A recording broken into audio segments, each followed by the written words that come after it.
আসসালামু আলাইকুম এভরিওয়ান। আজ তৈরি করে দেখাবো আটা দিয়ে চুলায় তৈরি নরম তুলতুলে ফুলকো বান।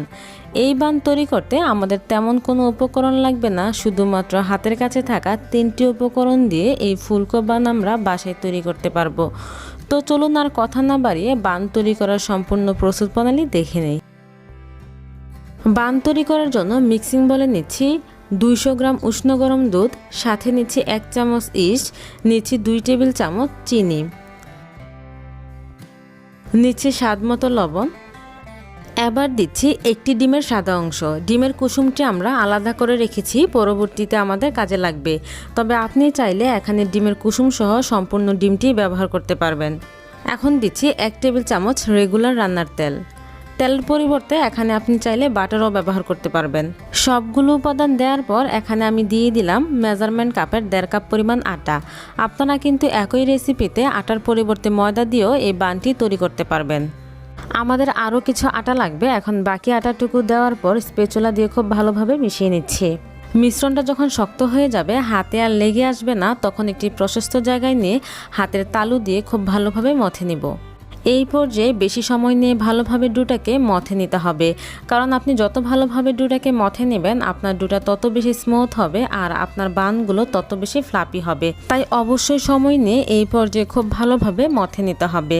এরই মাঝে আমি 7 থেকে 8 মিনিট খুব ভালোভাবে মথে নিয়েছি। দেখুন আমার ডোটা কত সুন্দরভাবে সফট হয়ে গেছে। এখন তাতে কিছুটা রেগুলার রান্নার তেল দিয়ে খুব ভালোভাবে ওপর নিচ মাখিয়ে নেব। এই তেলটা মাখানো কিন্তু অবশ্যই ইম্পর্টেন্ট, কারণ আমরা এই ডোটাকে এখন রেস্টে রেখে দিব 1 ঘন্টা কোনো উষ্ণ গরম জায়গায়, আর যার ফলে এই ডোটা ওপর থেকে ড্রাই হয়ে আসতে পারে। আমরা যদি তেল ব্যবহার করি তাহলে ডোটার ওপর থেকে ড্রাই হয়ে আসবে না। তেল মাখানোর পর একটি রেপিং পেপার দিয়ে র্যাপ করে রেখে দিব কোনো উষ্ণ জায়গায় 1 ঘন্টা। ফিরে আসবো 1 ঘন্টা পর। ফিরে আসলাম 1 থেকে 1.5 ঘন্টা পর। এরই মাঝে কিন্তু আমাদের ডোটা ফুলে 3 গুণ হয়ে গেছে, আর অতিরিক্ত ফোলার ফলে এর ভিতরে এয়ার ক্রিয়েট হয়েছে। এখন হাত দিয়ে চাপ দিয়ে আমরা অতিরিক্ত এয়ারটাকে বের করে দিব। এবার একটি প্রশস্ত জায়গায় নিয়ে আমরা এটাকে সমান 2 অংশে লেচি কেটে নেব। এই পর্যায়ে আর মতামতি করতে হবে না, লেচি কেটে নিলেই হয়ে যাবে। আজ আমি যেটুকু ডো তৈরি করেছি তা দিয়ে 2টি বান তৈরি করব, তবে আপনি চাইলে আরও ছোট করেও তৈরি করতে পারবেন। এখন একটি স্লাইস নিয়ে আমি একটি রুটি তৈরি করে নিব। চেষ্টা করবেন রুটিটা কিছুটা লম্বা করে তৈরি করার। রুটিটাকে কিন্তু একেবারে পাতলা করে বেলা যাবে না, কিছুটা ভারী রেখেই বেলতে হবে। এরই মাঝে আমাদের রুটিটা বেলা হয়ে গেছে। এখন আমি সাইড থেকে যে অংশটা বাঁকা হয়ে আছে সেটা কেটে ফেলে দিচ্ছি। ফেলে দিব না, আমরা সাইডে রেখে দেব, পরবর্তীতে আমরা আবারও বান তৈরি করে নিতে পারবো। এবার এক সাইড থেকে ধরে আমি রোল তৈরি করে নিচ্ছি।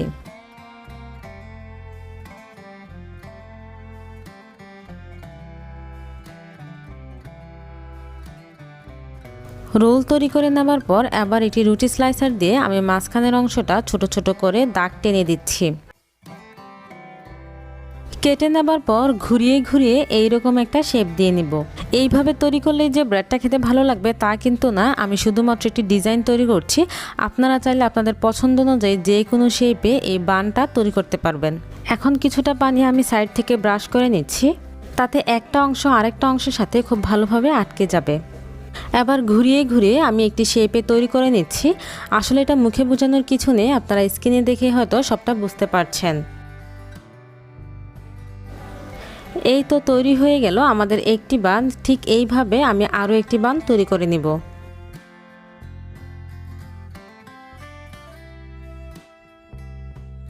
আজকের বানটি আমি হাঁড়িতে তৈরি করব, আর তার জন্য আমি আগে থেকে হাঁড়িতে কিছুটা বাটার ব্রাশ করে রেখেছি। এবার বান হাঁড়িতে দিয়ে এই হাঁড়িটি আমি ঢাকনা দিয়ে রেখে দিব 1 ঘন্টা। এই পর্যায়ে আমাদেরকে আর কোনো উষ্ণ গরম জায়গায় রাখতে হবে না। এই 1 ঘন্টার মাঝে দেখুন ডোটা ফুলে আরও ডাবল হয়ে গেছে।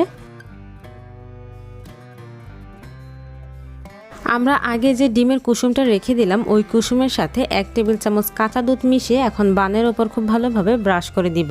তাতে বানগুলোর উপরে কালার সুন্দর আসবে এবং দেখতেও ভালো লাগবে। তবে এই কাজটা অপশনাল, আপনারা যদি না চান তাহলে এটা স্কিপ করতে পারেন। ডিমের কুসুম সমস্ত ব্রেডগুলোতে খুব ভালোভাবে ব্রাশ করে দেওয়ার পর এতে আমি দিয়ে দিচ্ছি কিছু সাদা তেল। তাতে করে বানগুলো খেতে অনেক বেশি ভালো লাগবে। তিল দেওয়ার পর আমি ঢাকনা দিয়ে দিচ্ছি, আর ঢাকনায় যদি কোনো ফুটো থাকে সেটাকেও আমি কাঠি কিংবা কাগজ দিয়ে বন্ধ করে দিব। আমরা এই বানটাকে মোট 35 মিনিট বেক করে নিব। আর প্রথম 5 মিনিট চুলার আঁচ বাড়িয়ে বেক করব, আর পরবর্তী 30 মিনিট চুলার আঁচ একেবারে কমিয়ে রেখে বেক করে নিব। মোট 35 মিনিট বেক করার পর ফিরে আসলাম। আমাদের বানগুলো হয়ে গেছে, এখন আমি চুলা থেকে তুলে ফেলছি। বানগুলো একেবারে ঠান্ডা হবার পর আমি আপনাদেরকে দেখাচ্ছি এই বানগুলো কতটা সফট।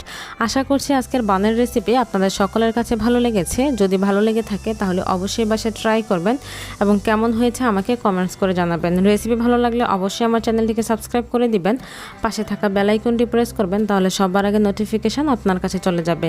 সবাই ভালো থাকবেন, দেখা হবে আগামীতে নতুন কোনো রেসিপি নিয়ে। আল্লাহ হাফেজ।